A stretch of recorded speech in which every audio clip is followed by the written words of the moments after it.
Et l'édito politique.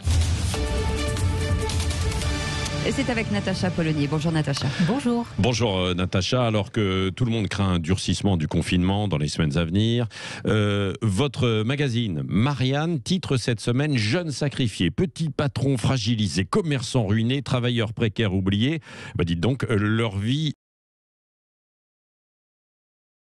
Vous savez, il y a quelques jours, Le Monde publiait un papier de l'économiste libéral de la banque Natixis, Patrick Artus, et Le Monde qualifiait le propos de modélisation effrontée. En fait, il s'agit de dire que, étant donné les milliards déversés dans le plan de relance censé compenser le premier confinement, chaque vie sauvée aurait coûté 6 millions d'euros. Ça, c'est un calcul qui nous raconte le monde actuel. Tout se monnaie, tout se retranscrit en nombre. Enfin, justement, pas tout. Ce qui se voit immédiatement, mais pas ce qui ne fait pas de bruit, ce qui relève du temps long. En fait, il y a des choses qui ne se mesurent pas et ce sont celles-là qui sont sacrifiées dans notre monde moderne. Oui, et qu'est-ce que vous voulez dire, Natacha, par ce qui relève du temps long ? C'est ce que nous montrons dans ce dossier. En fait, 50% des cancers qui auraient dû être découverts entre le mois de mars et le mois de juin 2020 ne l'ont pas été, faute de dépistage. Mais les morts qui vont en résulter, ils se verront que dans quelques mois, quelques années. La part des personnes aussi en état dépressif à la fin du mois de mars était le double de d'habitude. Et surtout, nous nous sommes penchés en fait sur le coût humain des crises économiques.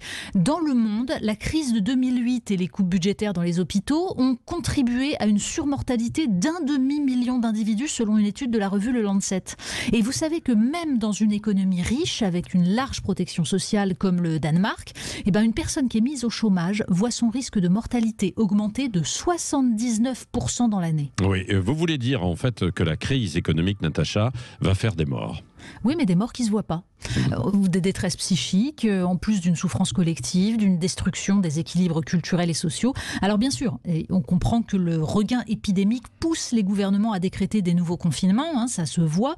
Mais en France, le confinement a été plus dur qu'ailleurs parce que la gestion de la crise sanitaire a été moins efficace.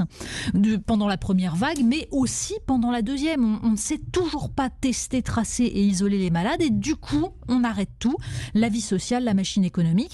Des artisans vont crever en silence, un immense plan social qui ne se verra pas. En fait, personne ne dira combien de malades, de morts aura fait ce processus. C'est du long terme. Ça n'entre pas en compétition avec le chiffre des morts du Covid qu'on peut égrener chaque soir à la télévision. Comme le dit l'écrivain Sylvain Tesson, personne ne peut gouverner sérieusement sous l'œil d'une caméra. Merci Natacha Polonier, et c'est donc à retrouver dans Marianne cette semaine, ce week-end.